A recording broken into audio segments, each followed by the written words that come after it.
Gott hat keinen Plan für dein Leben. Mit dieser These hat der Manuel Schmid schon vor ungefähr 5 Jahren ziemlich für Aufruhr gesorgt in der christlichen Szene, wo das nämlich in einem IDEA-Interview so zuerst mal rausgekommen ist. Und jetzt hat er ein Buch herausgebracht mit dem gleichen Titel, mit dem eben «Gott hat keinen Plan für dein Leben». Und entsprechend kann er doch ein bisschen in die Tiefe gehen zu diesen verschiedenen Aspekten und was er genau darunter versteht oder wo er aufgrund von seiner Lebenserfahrung und der theologischen Auseinandersetzung heute bei diesem Thema steht. Herzlich willkommen, Manuel Schmid. Schön, da zu sein. Ja, Manuel Schmid, du hast ja einen sehr spannenden Weg. Wir haben einiges gemeinsam. Wir waren beide lange im ICF dabei gewesen, du als Pastor im ICF Basel. Ich auch geprägt im ICF, jetzt wieder zurück sogar im ICF bei mir persönlich. Und du hast theologisch eine sehr spannende Reise gemacht. Eben, dort hört es mit den Gemeinsamkeiten, wenn es um ganz tiefe theologische Auseinandersetzungen geht. Da bin ich einfach froh, wenn ich dir Sachen entlocken heute in diesem Gespräch. Ja, und zwar bist du bei RefLab jetzt im Moment dran und sag doch selber noch ein paar Worte zu deiner aktuellen Tätigkeit. Gerne. Also RefLab ist eigentlich eine digitale Kommunikationsschmiede. Es ist ein Pionierprojekt von der reformierten Landeskirche vom Kanton Zürich. Und ich bin seit 3 Jahren dabei. Also es gibt es erst seit 3 Jahren. Ich bin von Anfang an in der Entwicklung des Projekts dabei gewesen.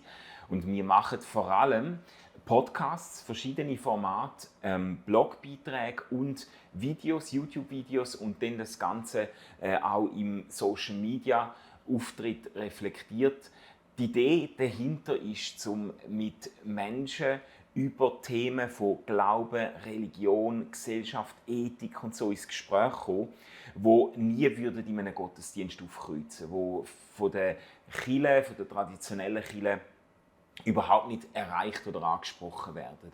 Und wir möchten auf neuen Kanälen mit anderen Medien mit Menschen ins Gespräch kommen. Das ist auch eine abenteuerliche und mega spannende Geschichte, wo wir jetzt seit 3 Jahren mit viel Begeisterung und beachtlichem Erfolg dabei sind. Ja, genau. Also wir können sagen, das, was wir jetzt machen, das ist dein täglich Brot, so, oder Talken, kommunizieren über Theologie, das ist das, was du auch liebst. Ja, voll. Das ist Daily Business. Genau, super. Also gehen wir doch gerne wieder rein in das Buch, das jetzt erschienen ist, vor kurzem, «Gott hat keinen Plan für dein Leben». Ich habe so ein bisschen 4 A-Begriffe mal rausgenommen, wo ich das Gefühl habe, die einiges schon zusammenfassen, oder da können wir jetzt ein bisschen reingehen und dann ist es natürlich ein riesiges Feld. Aber wir können mal das erste A, das du auch einleitend bringst, alles ist möglich. Also einfach die vielen Optionen, die man hat und von dort her kommst du eigentlich. Ja. Also ich steige ein mit dem Gedanken an die Multi-Optionsgesellschaft, weil ich glaube, das ist eine der Signaturen, eines der herausragendsten Merkmale unserer Zeit, zumindest im Westen, dass wir unglaublich viele Möglichkeiten haben, die wir verwirklichen in unserem individuellen Leben. Ich würde sagen, zumindest theoretische Möglichkeiten. Wie viele praktische, konkrete Möglichkeiten das wir denn haben, das ist nochmal eine andere Frage. Aber theoretisch können wir unser Leben heute in einer Art und Weise gestalten, Entscheidungen treffen über Wohnort, Berufswahl, Partnerwahl, Berufswechsel, Religion, Weltanschauungen, bis hin zu sexuellen Orientierungen und so weiter. Das ist alles irgendwo in einer ganzen Palette von Möglichkeiten vor uns. Und das ist zuerst einmal natürlich ein Wahnsinnsgewinn. Wenn man jetzt ein paar 100 Jahre zurückspult, dann haben Leute damals sich mit ganz vielen Entscheidungen gar nicht umschlagen, weil es einfach klar war, wenn irgendwie der Fritzli, der Sohn vom Zimmermann war, dann hätte er nicht müssen über die Berufswahl sich den Kopf zerbrechen, sondern dann ist er natürlich Zimmermann geworden und hat die Bude vom Vater übernommen. Wer er heiratet, ist auch schon ausgemacht von den Eltern, zwischen den Eltern, wo er sein Leben wird verbringen. Also da hat es dann vielleicht Möglichkeiten zwischen 3 Dörfern gegeben, aber ganz viele Entscheidungen, die wir heute treffen, und vieles, was uns täglich vor Augen steht, bis hin zum Supermarkt, wo wir zwischen 137 Joghurt auswählen können, oder? Ganz viele Entscheidungen hat man früher noch gar nicht können treffen, weil die Gesellschaft ein andere war und weil auch die Einzelnen, mit Ausnahme von einer privilegierten Oberschicht, die Einzelnen gar nicht so viele Optionen vor sich hatten. Und der Punkt ist jetzt einfach, dass viele Leute heute nicht nur sehr gesegnet sind mit vielen Optionen, sondern auch massiv überfordert sind mit all diesen Möglichkeiten, mit all diesen Gestaltungsmöglichkeiten für ihr Leben. Und das Buch will eigentlich so ein bisschen in diese Überforderung hineinsprechen. Genau. Und nachher tust du es natürlich überschwenken auch aufs Thema, ja, und wenn man jetzt dort hier drin Gottes Willen erkennen und merken und an einem Ort falsch vielleicht einsporen oder abzweigt sozusagen, was ist der? Und also der Glaube an einem Ort sagst sogar, macht es alles manchmal noch schlimmer. Ja, das ist halt der Punkt. Ich bin halt so aufgewachsen, so sozialisiert worden. Bei uns hat es mit grosser Zuverlässigkeit jedes Jahr im Teenager-Club hat es früher noch, und Jugendgruppe. Jedes Jahr hat es mindestens einen Abend gehabt. Wie finde ich Gottes Partner für mein Leben? Wie finde ich meine Berufung? Das sind immer wiederkehrende Themen, die uns sehr umtrieben haben. Und die Idee war damals schon, es gibt eigentlich nur einen Partner, wo Gott für dich gedacht hat. Es gibt einen Beruf, wo du damit glücklich wirst. Es gibt eine Berufung, einen Lebensweg. Und die Idee war so ein bisschen, Gott hat eben einen festgefügten Plan für unser Leben und wir müssen eigentlich mit Gott kooperieren oder probieren jetzt so gut wie möglich herauszufinden, was ist der Plan, und schauen, dass wir ja an keinem Ort falsch abzweigen. Und viele Leute haben das massiv unter Druck gesetzt und wie gesagt, die Überforderung mit all diesen Möglichkeiten vom Leben fast noch gesteigert, weil jetzt ist nicht nur auf dem Spiel gestanden, treffe ich die richtige Entscheidung, die mich glücklich macht, sondern es ist sogar noch viel mehr auf dem Spiel gestanden. Gehe ich aus Gottes Plan für mein Leben heraus? Entscheide ich mich gegen Gottes Willen und lande dann irgendwie auf der himmlischen Reservebank und muss einfach warten, bis die Show da vorbei ist, weil irgendwie für mich der Plan, oder? Und wenn man es dann, ich bin halt eigentlich als Zeit immer zu Ende gedacht. Ich habe mir dann immer überlegt, was ist denn jetzt, wenn jetzt Susi nicht den Hans heiratet, der für sie bestimmt gewesen wäre, sondern der Paul, dann bleibt der Susi für den Hans nicht mehr zur Verfügung, dann muss der Hans eine andere, dann muss er Katja heiraten, die wäre aber für den Fritz, und dann geht es quasi eine Fehlentscheidung, kann dann unter Umständen den Gottes Plan für ganz viel einfach durcheinander bringen. Und eigentlich sollte das Leben mit Jesus vor allem etwas sein, das frei macht, oder? Und da merkt man, dort hier drin ist schon so ein Spannungsfeld, wo du eben darüber auch schreibst, also, dass diese Art von Glaubensbild eigentlich nicht das Freiheitsversprechen einlöst, sozusagen. Oder? Ja, also zumindest sehe ich eine Gefahr, und ich habe das auch in der pastoralen Praxis immer wieder erlebt. Es gibt natürlich Leute, die stricken sich die Sache so zusammen, für die ist es super, die glauben an einen ganz festen Plan und die erleben auch ständig so Zeug, wo sie dann so deuten, so quasi, jawohl, ich bin auf dem richtigen Weg. Oder alles irgendwie, wo ich mich da entschieden habe, ist die Sonne durch die Wolken durchgebrochen und hat mir bestätigt, das ist genau, was Gott für mich will und so. Und die sind so Optimisten, die haben das Gefühl, ich bin genau auf der Spur. Aber es gibt ganz viele, die auch wirklich zum Teil zerbrechen an dem Anspruch, ich will Gottes Willen tun, ich will Gottes Plan leben, und merken, ich schaffe es irgendwie nicht, ich weiß nicht, ich fällt mir so schwer, zu mich zu entscheiden.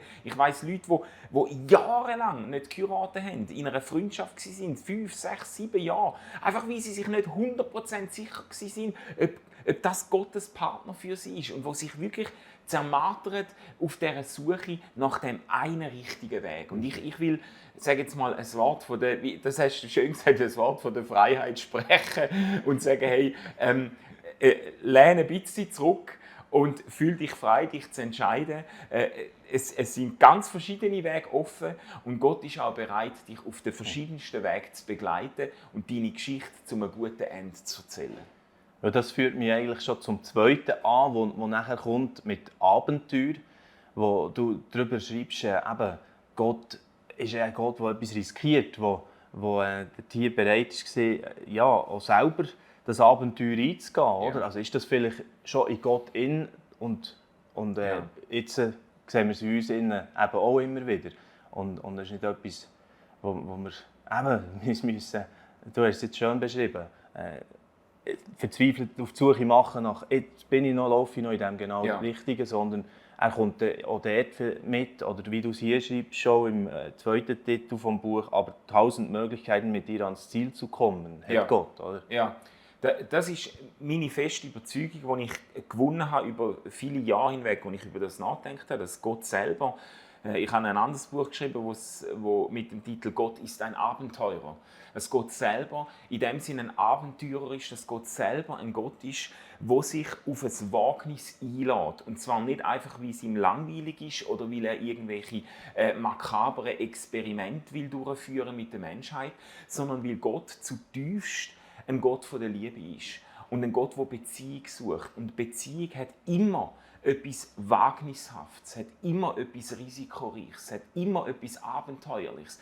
Weil in einer Beziehung hast du den anderen nicht völlig zur Verfügung, hast du den anderen nicht völlig unter Kontrolle, sondern du spielst ihm quasi den Ball zu und bist darauf angewiesen, dass er sich für dich öffnet, für deine Liebe öffnet, für deine Zuwendung öffnet und den Ball zurückspielt, jetzt im Bild gesprochen. Und das hat auch ganz viele Risiken, die da drin enthalten sind. Und ich verstehe das Leben auf dieser Welt, das Leben mit Gott auch als ein Abenteuer von beiden Seiten. Gott wagt mit der Schöpfung, Gott wagt ein Abenteuer mit dem Ziel, Menschen für sich, für die Gemeinschaft mit sich zu gewinnen. Und da gibt es ganz viele Abgründe und ganz viele Gefahren, die in dieser Geschichte auch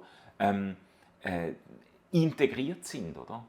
Eben weil ich überzeugt bin, dass Gott nicht einfach einen festgefertigten Plan abspult, wo wir im Prinzip gar keine Rolle drin spielen, sondern dass Gott sich tatsächlich auf ein Abenteuer mit uns einlädt. Und also, mir ist das vor allem aufgegangen oder eingeleuchtet, als ich eine Geschichte gelesen habe, wo Gott mit Israel im Alten Testament schreibt und dann auch im Neuen Testament mit der Gemeinde, wo jetzt auf mich überhaupt nicht den Eindruck erweckt, als ob da irgendein geradliniger, vorgefertigter Plan durchgezogen wird, sondern das ist ja ein unglaublich chaotisches Durcheinander. Das ist ja ein Weg mit so vielen Umwegen, mit so vielen Extraschlaufen, 40 Jahre in der Wüste umeinander eiern, ganz viel Abzweigungen, wo man das Gefühl hat, ja, jetzt geht das Projekt hops, oder jetzt verliert Gott sein Volk. Und Gott setzt alle Hebel in Bewegung, um irgendwo einen neuen Weg zu finden, um einen neuen Plan, wenn man das Wort will brauchen, einen neuen Plan zu stricken. Oder? Oder spannend ist ja zum Beispiel auch, wenn Abraham am Feilschen ist mit Gott. Oder? Ja, genau. Als Beispiel, oder? In 1. Mose 18, da habe ich noch ein bisschen nachgeschaut. Und eben, man merkt, da ist irgendwie Interaktion im Gang und nicht einfach so rausgegeben schon bereits. Und, ja. Exakt, bis zu diesen Spitzenaussagen im Alten Testament, wo von der Reue von Gott die Rede ist. Das ist eine der Offenbarungen für mich, wo ich mich mit dem Phänomen von der Reue Gottes beschäftigt habe, wie es an vielen, nicht irgendwelche Randstellen, sondern an zentralen Weichenstellungen in der Geschichte von Gott mit Israel heisst es, Gott hat bereut, was er gemacht oder angekündigt hat. Also einerseits zum Beispiel bei der Wahl vom König, wo Israel darauf besteht, unbedingt einen König zu haben. Und Gott probiert sie noch umzukriegen und sagt, nein, ich will doch euer König sein. Und Israel sagt, nein, wir wollen einen eigenen König, wie alle anderen Völker auch. Und dann schwenkt Gott ein, strickt einen neuen Plan mit dem König und sagt, ich nehme den Saul. Und der Saul ist ein Pfeifen, oder? Der erweist sich quasi als Mäntigsprodukt und versagt bei der ersten Gelegenheit. Und dann heisst, Gott hat bereut, dass er den Saul zum König gemacht hat, obwohl er ihm vorher zugesprochen hat, wenn du mir treu bleibst, dann wird ich dein Königtum festigen auf ewig. Also ich werde quasi mit dir eine ganze Linie von Königen schreiben. Das hat Gott einem Saul in Aussicht gestellt. Und dann versagt der Saul. Und Gott bereut es, dass er ihn zum König gemacht hat. Und strickt einen neuen Plan mit dem David. Und im Positiven ist es natürlich in der Jona-Geschichte ganz klassisch, wo Gott etwas Negatives ankündigt durch den Propheten und sagt, in 40 Tagen ist die Stadt platt. Punkt. Ohne Wenn und Aber. Ohne, ihr könnt hier noch ein Knöpfchen drücken und hier noch ein Hebel bewegen, dann lasse ich mich vielleicht noch umstimmen. Sondern in 40 Tagen regnet es da Feuer und Schwefel. Oder? Und dann kehrt das Volk um. Völlig überraschend. Und dann heißt Gott bereut, was er dem Volk angekündigt hat. Und er zieht seine Verheißung, also seine Androhung zurück. Ja. Oder? Und geht sogar das Risiko ein, dass sein Prophet Jona als Lügenprophet dasteht, weil er etwas angekündigt hat, das gar nicht eingetroffen ist. Oder? Und der Jona ist ja auch nicht glücklich. Der Schluss vom Jona-Buch ist eigentlich, endet mit dem Frust vom Prophet, oder? Weil er gefunden hat, was ist das für ein Gott? Der Jona sagt sogar, interessanterweise sagt er sogar, ich habe es genau befürchtet, dass du dich erweichen lässt von der Buß von dem Volk und dass du dich nochmal umstimmen lässt, dass du deine Meinung änderst, sagt der Jona am Schluss. Er hat es befürchtet. Ja. Und jetzt sagt er, weil du ein Gott von der Liebe bist. Oder? Vielleicht für diesen Teil abzuschließen noch so ein Zitat aus dem Buch. Denn Gott ist nicht der große Souffleur im Theater dieser Welt, schreibst du, der uns in jeder Lebenslage seinen unzweifelhaften Willen ins Ohr flüstert. Er ist eher eine Art grosser Improvisator, könnte man vielleicht es nennen, oder ja, genau. der auf die Sachen auch eingeht, die hier passieren in der grossen Geschichte.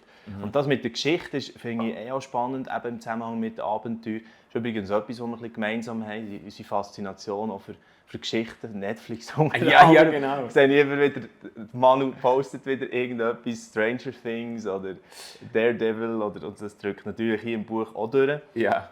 Wo du auch schon aufzeigst, dass schon in deinem Sohn das gesehen hast, als er 2 war, einfach das tiefe Verlangen nach Drinsein in einer Geschichte, in einem Abenteuer. Oder? Das glaube ich, das ist zutiefst verwurzelt in uns Menschen drin. Wir möchten irgendwie Teil sein von einer Geschichte, die eine Bedeutung hat.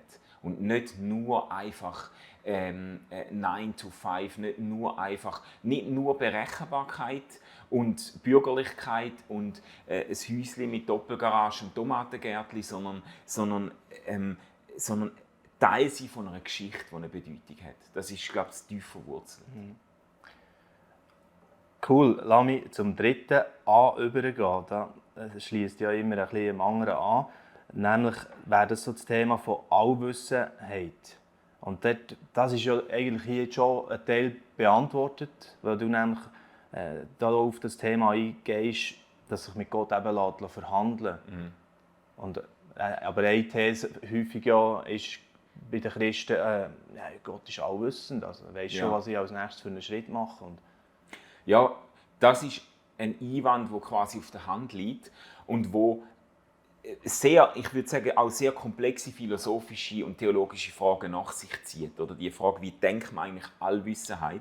Ich glaube, wenn man eigentlich der biblischen Geschichte und der Art, wie in der biblischen Geschichte Gott dargestellt wird, wenn man denen folgt, insgesamt, dann zeichnet sich eher das Bild von einem Gott, der uns zutiefst kennt, der mit uns unterwegs ist, wo alles weiß, was passiert, wo die ganze Vergangenheit vor Augen hat, aber wo mit uns auch in eine Zukunft geht, wo für Gott selber noch eine gewisse Offenheit hat. Ganz viele Stellen, die Reue-Stellen, aber auch Stellen, wo Gott davor redet, ich probiere mal das mit meinem Volk, vielleicht kehren sie dann um und so weiter. Es gibt ganz viel Text, wo eigentlich ein Bild von einem Gott zeichnet, der selber einer Zukunft entgegengeht, wo er offen ist. Jetzt kann man sagen, ja, aber dann ist ja Gott nicht mehr allwissend, wenn er nicht mehr weiß, was morgen ganz genau passiert und was in einem Jahr ganz genau passiert.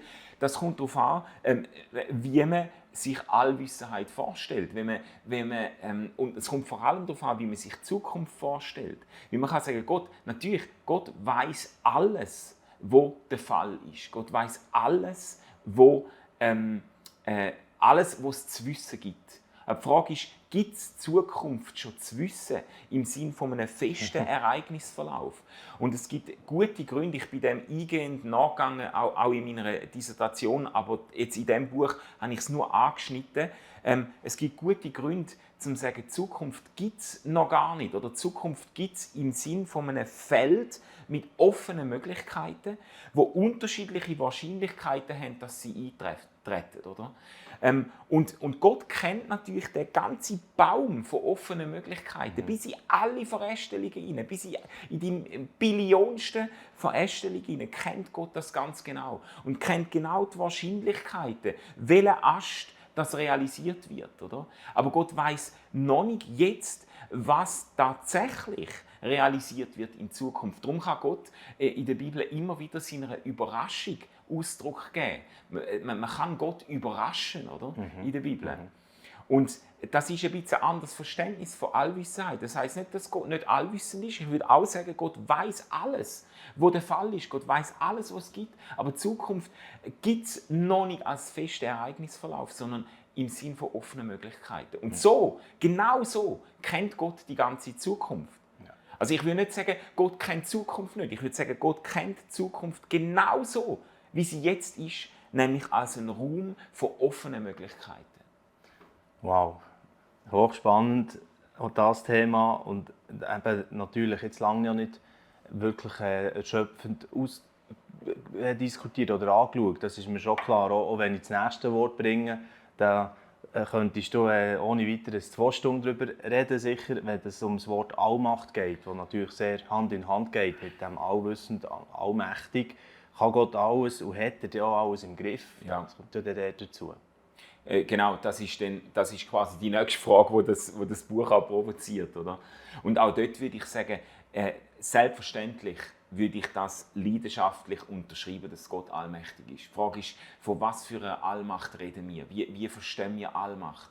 Und da gibt es ganz verschiedene Arten, um das zu verstehen. Eine ist eben, zu sagen, Allmacht bedeutet, Gott hat alles unter Kontrolle. Es gibt ganz extreme Vertreter, die sagen quasi, kein Molekül im Universum kann sich bewegen, ohne dass Gott sein Einverständnis gegeben hat oder ohne dass Gott sogar das Molekül selber bewegt. Gott ist die letzte Ursache hinter allem, was passiert. Oder? Das ist ein sehr, sehr wie soll ich sagen, ein kontrollorientiertes Verständnis von Allmacht. Und das ist aber nicht das Einzige, was plausibel ist, und es ist auch ganz sicher nicht das Einzige, wo man irgendwie mit biblischen Geschichten in Verbindung bringen könnte. Wenn ich schaue, wie sich Gott in der Bibel zeigt, vor allem natürlich, wenn ich schaue, wie sich Gott in Jesus Christus zeigt. Weil das ist meine tiefste Überzeugung, Gott zeigt sich nirgends so klar, so ungeschminkt, so unmittelbar wie in Jesus Christus. Dort kommt Gott ein Gesicht über. Und interessant ist, wenn wir uns überlegen, ja, was für eine Art von Macht übt Gott denn aus in Jesus Christus? Weil, was ich finde, was theologisch überhaupt nicht geht, man kann nicht ein Konzept von Allmacht stricken, das man irgendwie philosophisch entwickelt, oder? Und das nachher auf die Bibel drauflegen und auf Jesus drauflegen und dann merke ich, ja, aber Jesus ist ja gar nicht allmächtig gewesen, also hat Gott vielleicht seine Allmacht abgeleitet in Jesus und so. Ja, aber dann ist Jesus ja gar nicht so, wie Gott wirklich ist, oder? Und wir sagen, Jesus ist so, Gott ist so, wie er sich in Jesus gezeigt hat. Das heißt, auch Gottes Macht ist so, wie sie sich in Jesus zeigt. Und was für eine Art von Macht zeigt er in Jesus? Ich würde sagen, die einfachste Antwort ist, er zeigt eine Macht von der Liebe, die nicht zwingend ist, die nicht kontrollierend ist. Ich liebe die Stelle, wo Jesus zu seinen Jüngern sagt, wo sich Sachen zuspitzen. Und deutlich wird, wer sich zu Jesus zählt, der wird jetzt dann auch einen Preis müssen zahlen für seinen Glauben. Und dann sagt Jesus zu seinen Jüngern, wollt ihr auch gehen? Genau. Oder er lässt sie frei, oder? Das ist eine andere Art von Macht, die nicht die Leute bindet, die Leute kontrolliert, sondern die Leute frei lässt. Aber durch seine Liebe übt er so eine Faszination auf Menschen aus, dass sie ihm bis in den Tod folgen. Oder wenn sie ihn verleugnen, wenn sie, wie der Petrus, sich nicht zu ihm stellen, dass sie zu ihm zurückfinden. Und ich liebe, eben, da kann man sich überlegen, kommt man wirklich weit mit dem Verständnis von Allmacht, wo sagt, Allmacht bedeutet, Gott hat alles im Griff und alles unter Kontrolle. Ja. Kommt man weit mit dem? Und ich denke, wenn man Jesus anschaut, kommt man nicht wahnsinnig weit. Weil der Gott, der sich von Menschen überwinden lässt, der Gott, der sich von Menschen verspotten und anspucken lässt, und wo sich von Menschen ans Kreuz schlagen lässt. Man hat dort bei dieser Geschichte hat man nicht das Gefühl, es läuft alles wie am Schnürli, oder? Aber schlussendlich, spätestens in der Auferstehung wird deutlich, die Macht der Liebe wird das letzte Wort haben. Und die Macht der Liebe schafft es ja dann sogar, zum römische Imperium, wo Jesus ans Kreuz geschlagen hat, oder? Zum römische Imperium von unten auszuhöhlen quasi, oder von unten einzunehmen. Und das Evangelium, die Botschaft von Jesus, von der Liebe Gottes, bricht sich Bahn durch das ganze römische Reich. Und Menschen, römische Soldaten, Statthalter, whatever, you name it, finden zum Glauben an Jesus, nicht weil sie durch ein grösseres Imperium überwunden worden sind, sondern weil sie von innen heraus verändert worden sind durch eine Liebe, die nicht zwingt, aber die genug fasziniert, um sich ihm anzuschliessen. Ja, wirklich so faszinierend. Das ist das, was meine, die ganze Geschichte, oder? Darum nimmt sie uns ja auch so in die Bann und hat eben das Potenzial, uns auch als Einzelne so zu verändern und nachher am Schluss ganze Völker oder ganze Entwicklungen. Ja, das ist ja die Story von dem Hauptmann, der zuständig war für die Kreuzigung von Jesus. Der hat das orchestriert. Der hat schauen, dass die Hinrichtung nach allen Regeln der Kunst vollzogen wird. Und wo Jesus stirbt, trifft der Hauptmann das zutiefst im Herzen und sagt, das ist Gottes Sohn gewesen. Also in dieser Stunde von der grössten Schwachheit, wenn wir von Allmacht reden, oder? In dieser Stunde von der grössten Schwachheit Gottes wird der Sieg von der Liebe Gottes durchgebrochen. Das finde ich eine der schönsten Details in dieser grausamen Kreuzigungsgeschichte. Genau. Ja, und jetzt übertragen auf unsere Lebenserfahrungen, unsere Lebensgeschichten, würde ich gerne noch ein paar Punkte ansprechen. Du redest schon davon, von dem Kontrast, wo man immer wieder erlebt, oder? Wo man manchmal das Eingreifen von Gott erlebt, manchmal aber auch nicht. Also, oder man fragt sich, warum greift er hier nicht ein? Der, oder? Also, das könnte, er wäre ja eben allmächtig und das wiederum lässt ja den Rückschluss zu über, wo ist denn die Liebe jetzt gesehen in diesem Moment? Weißt? Also, wenn dann Sachen passieren, du beschreibst da zum Beispiel von einem Abend, wo einerseits ein SMS hast bekommen von einem Pärchen, das lange sich hat gewünscht hat, ein Kind zu bekommen. Oder? Und dann ist das Wunder passiert. Und so. Und dann, aber auch am gleichen Abend sogar, oder, wo ein Mann, ein Vater, stirbt bei einem Einsatz, also bei einer Spezialeinheit irgendwo. Sprengstoffeinsatz, stirbt. Da ist eine Frau, die zurückbleibt und das kleine das Baby. Ja. Ich probiere eigentlich in diesem Buch Mut zu machen, sich auf ein Abenteuer mit Gott einzulassen und gleichzeitig auch realistisch genug zu sein, um zu sagen, wir haben keine Garantie im Blick auf das Abenteuer. Ich glaube, das ist eines der Anliegen, die ich seit Jahren irgendwie mittrage, dass man die fragwürdigen Zusatzversprechungen aus dem Evangelium herausstreicht. Oder?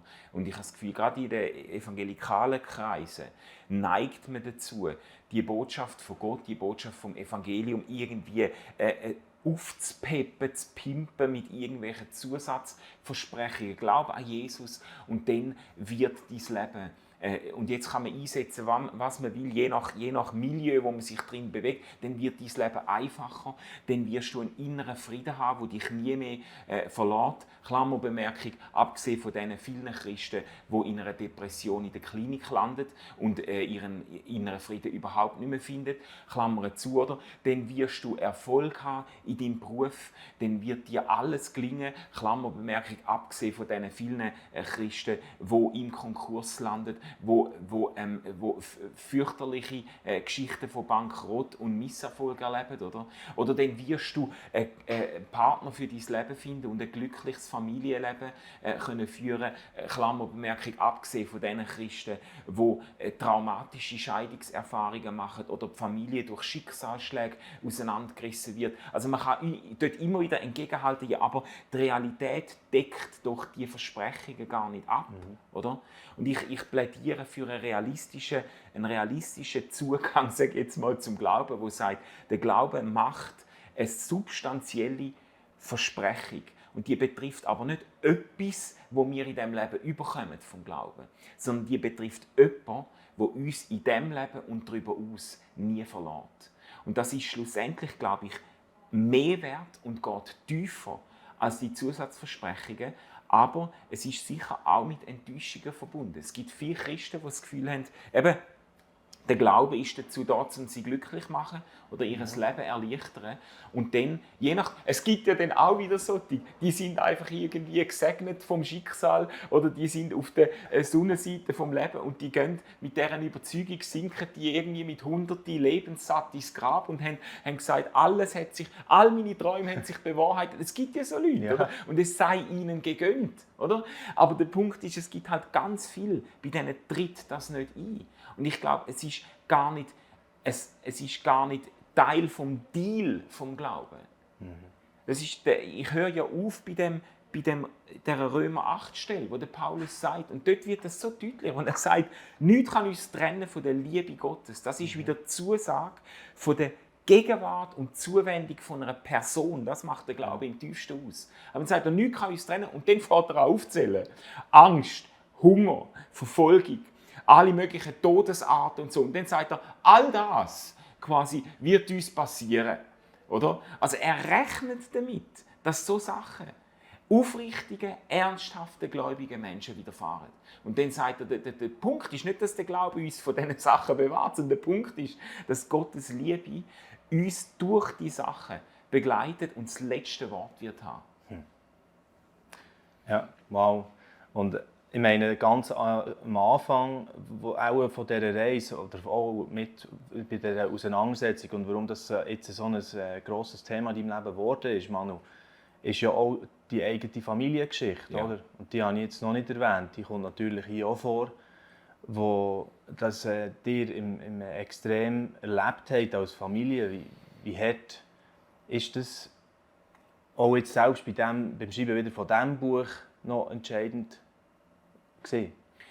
Also ich glaube, die Geschichte, die wir erlebt haben, die ist einfach für meinen ganzen biografischen und theologischen Weg wahrscheinlich mit ein Motiv, das sich immer mitzieht. Ja. Wir haben als Familie, als ich noch Kind war, 11 Jahre alt, haben wir einen schweren Autounfall gehabt und sind mit dem Auto 120 Meter einen Steilhang abgestürzt. Mein Bruder hatte ein Schädel-Hirntrauma, wo er sich körperlich und geistig bis heute nicht vollständig erholt hat. Mit Einschränkungen muss kämpfen und ich habe praktisch ein Bein verloren. Die haben mir das wieder gemacht in 25 Operationen, ein halbes Jahr Spitalaufenthalt. Und das Ganze ist für uns als Familie auf jeden Fall eine massiv traumatische Erfahrung gewesen, wo mir auch das so ein bisschen als junger Bub mir das so wie auch ein bisschen auf die Seele geschrieben hat. Es ist vielleicht nicht unbedingt das Rezept für ein unbeschwertes Leben, aber hat mir das so ein bisschen auf die Seele geschrieben. Es kann von einem Moment auf den anderen können sich in deinem Leben Parameter völlig ändern. Du kannst einmal in bester Laune mit einem geistlichen Lied auf deinen Lippen über den Fußgängerstreifen laufen. Und es passiert irgendetwas, das nicht deine Schuld ist. Und du wachst auf und bist im Rollstuhl und bist froh, wenn du jemanden hast, der dich pflegt. Es kann jederzeit Sachen passieren, die dein Konzept komplett durcheinander würfeln. Und darum hat mich die Frage vielleicht so begleitet, ja, und gibt es denn etwas, wo bleibt? Gibt es denn etwas, wo ich irgendwie darauf zählen kann, selbst wenn ich für mein Leben keine Garantie habe? Und das ist so ein bisschen, im tiefsten ist es so ein bisschen die Spur, die ich auch in diesem Buch verfolge. Also Leiden, also Leidenserfahrung verändert den Glauben. Ja. Sowieso, also das ist definitiv der Fall. Oder? Und darüber rede ich auch mit anderen Leuten natürlich, oder wenn ich Lebensgeschichten, wir erzählen ja viele Lebensgeschichten, logischerweise auch bei LiveNet. Und da merkt man das immer wieder. Viele reden ja, dass es eine neue Teufel gibt oder so etwas. Ja. Aber man muss nicht den Glauben verlieren. Wegen dem. Man muss nicht, und gleichzeitig gibt es herzzerreissende Geschichten, die in diesem Leben, auf dieser Seite der Ewigkeit, nicht mehr gut ausgehen. Es gibt es schon auch. Oder? Es gibt Menschen, die wirklich zerbrechen an dem, was sie erleben und wo man auch nicht mit dem Finger darauf zeigen, weil wir nicht wissen, wie stabil wäre unser Fundament. Wenn wir das erleben würden, meine Hoffnung und mein Glaube ist einfach, dass die Leute in der Liebe Gottes dreit sind, auch wenn sie an ihrem Erleben zerbrechen. Ich glaube, Glaube ist nicht nur etwas, oder nicht einmal in erster Linie etwas, das wir in der Hand haben, das wir produzieren und hervorbringen, sondern Glaube ist etwas, das uns in der Beziehung mit Gott auch irgendwo entgegenkommt und wo schlussendlich grösser ist als wir selber. Ja. Jetzt sind wir ein bisschen schwere angelangt.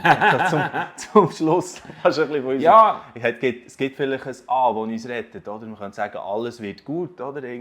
Das ist... Viele zitieren die letzte Seite oder den letzten Teil der Bibel an. Oder? Sagen, ja, aber am Schluss alles wird wieder gut, wenn man das anschaut. Absolut. Und das ist ja, ich habe das nicht so explizit gemacht in dem Buch, wenn ich es nochmal schreiben könnte, würde ich das Kapitel anhängen zu dem, weil das ist eine von meinen absoluten Lieblingsstellen in der Bibel sind, die letzten 2 Kapitel in der Offenbarung, weil dort wie deutlich gemacht wird, auch wenn es durch alle möglichen Turbulenzen durchgeht, Gott kann und wird Geschichte von dieser Menschheit, und ich würde jetzt das schon auch individuell deuten, die Geschichte von unserem Leben zu einem guten Ende erzählen.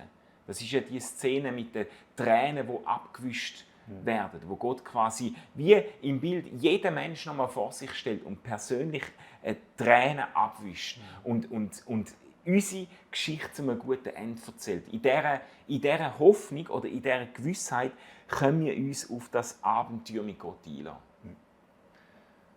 Sehr gut. Jetzt haben wir einen guten Bogen geschafft. Wunderbar. Manuel Schmid, danke vielmals, dass wir ein bisschen zusammen eintauchen in das Buch, in auch den Weg, der dazu geführt hat, auch die Erfahrungen aus deinem Leben oder was alles da drin spielt, für das am Schluss das Buch rausgekommen ist und natürlich andere. Man kann sich vertiefen noch. Du tust ja so ein bisschen theologische Häppchen immer anbieten, genau, im Buch.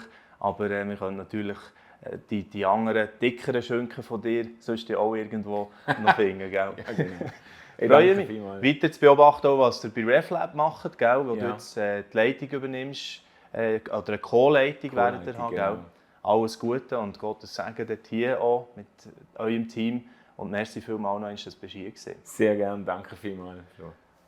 Das wäre also ein weiterer LiveNet-Talk so zu einer Buchempfehlung auch gerade, oder wo das kombiniert ist miteinander. Und das tue ich sehr gerne ans Herz legen, das Buch «Gott hat keinen Plan für dein Leben». Ihr habt es jetzt gemerkt, es ist auch so eine humorvolle Art und gleich einfach unglaublich tief, was der Manu da kann immer übergeben, kommunizieren über das Evangelium. Also schnappt euch so ein Buch und jetzt danke fürs Interesse. Wir sehen uns schon gleich wieder.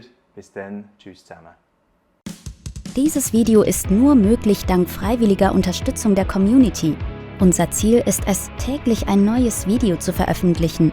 Um dieses Ziel zu erreichen, suchen wir 365 Videopartner, die uns mit je 150 Franken pro Jahr unterstützen. Als Videopartner trägst du direkt dazu bei, dass noch mehr Menschen das Evangelium hören und im Glauben ermutigt werden.